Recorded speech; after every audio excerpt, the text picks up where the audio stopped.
Assalamualaikum warahmatullahi wabarakatuh. Saya Syahnaz Nazira binti Sampian bernombor matrik C21B2142. Saya akan membentangkan tentang tajuk kajian saya iaitu Seni Halus Puak Kumbu. Sejarah dan asal-usul Puak Kumbu dipercayai bermula daripada seorang pemburu iban bernama Menggin. Menggin telah pergi berburu dan menyumpit seekor burung. Ketika ingin mengutip hasil buruannya, bukan bangkai burung yang dilihatnya, namun sehelai kain tenun. Beberapa hari kemudian, seorang gadis telah menemui Menggin dan bertanyakan tentang kain tenun tersebut. Gadis tersebut mengaku bahawa kain tenun tersebut adalah miliknya. Sebagai ganjaran kerana Menggin telah menemui kain tenunnya, gadis tersebut bersetuju untuk menikahi Menggin. Setelah bernikah, mereka dikurniakan dengan seorang anak lelaki yang dinamakan Seragunting. Menggin sebenarnya tidak mengetahui asal-usul sebenar isterinya, kerana isterinya melarangnya daripada bertanya. Namun pada suatu hari, rasa ingin tahu Menggin terlalu tinggi dan akhirnya beliau bertanyakan tentang asal-usul isterinya. Rupa-rupanya isterinya adalah Dara Tingcin Temaga, iaitu anak sulung kepada Petara Singalang Burung, iaitu Dewa Masyarakat Iban. Akhirnya, Dara Tingcin kembali ke kerajaan ayahandanya. Sebelum meninggalkan suami dan anaknya, beliau telah menghadiahkan sepasang baju burung dan juga sehelai kain tenun yang kini dikenali sebagai kain Puak Kumbu. Seterusnya, mari kita lihat kepercayaan dan simbolik di sebalik Puak Kumbu. Maksud Puak Kumbu adalah kain selimut ataupun kain untuk berlindung. Menurut kepercayaan, kain Puak Kumbu digunakan di dalam pelbagai jenis ritual termasuklah ritual memandikan bayi, upacara perkahwinan, ritual-ritual berkaitan ngayau, ritual kematian, ritual berkaitan roh orang iban yang telah pergi meninggal dunia dan kembali ke alam sebayan, iaitu alam mati. Puak Kumbu juga diajarkan kepada wanita-wanita iban. Wanita-wanita iban didedahkan dengan cara menenun Puak Kumbu seawal umur 14 tahun. Kehebatan gadis iban menenun akan menunjukkan simbol status keluarganya. Puak Kumbu merupakan tradisi tertua masyarakat iban.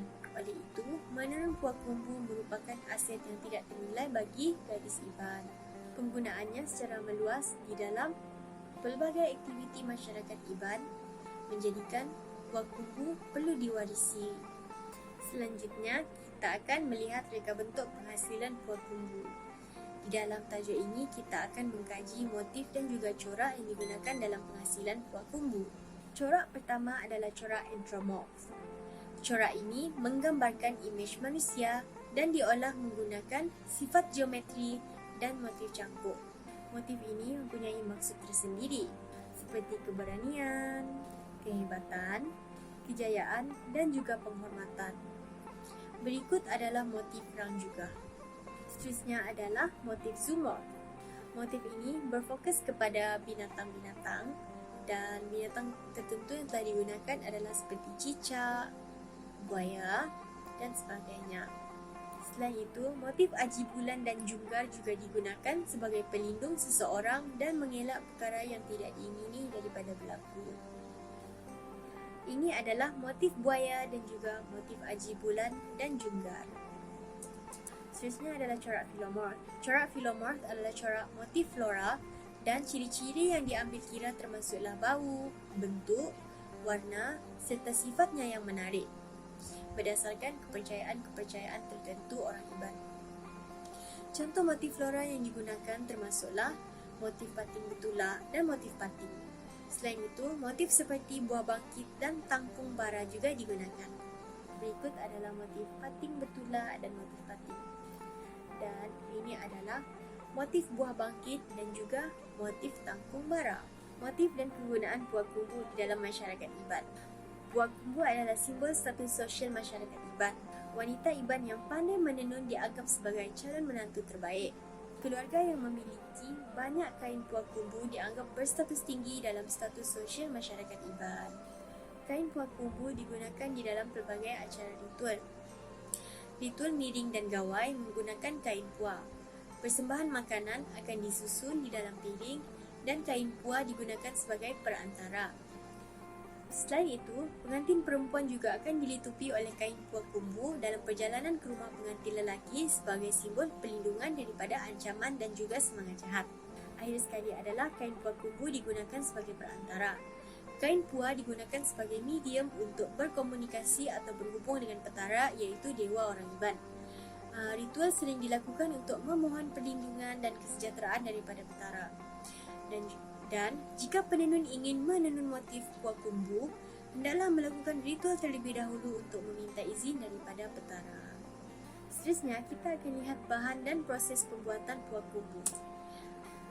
Puak kumbu masih menggunakan kaedah tradisional dan peralatan yang digunakan termasuklah jengkuan, kayu tebal, lidi panjang, kayu lambungan, kayu karap, beliak, belayang, kayu rakup, sengkabit, benang, tali rafia dan pewarna asli.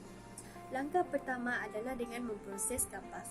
Serat dari kapas diproses sehingga menghasilkan benang berwarna putih.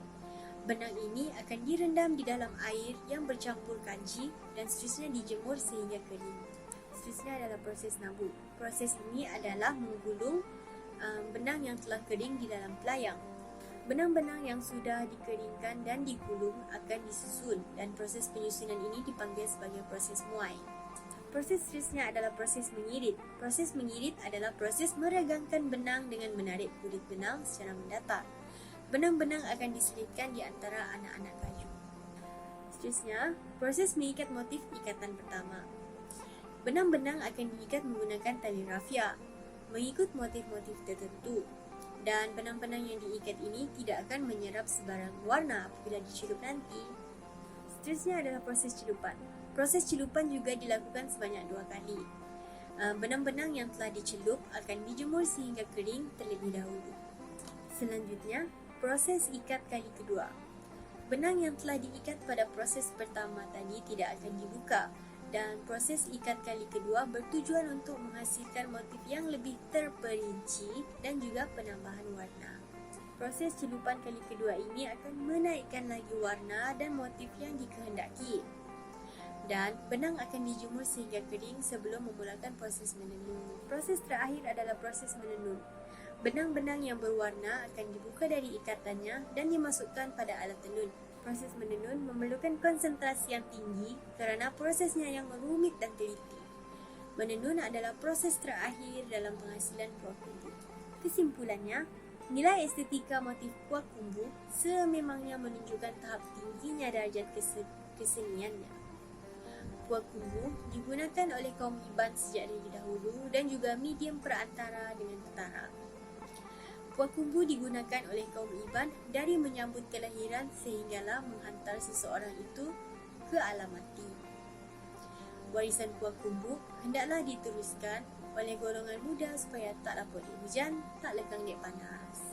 Sekian, terima kasih.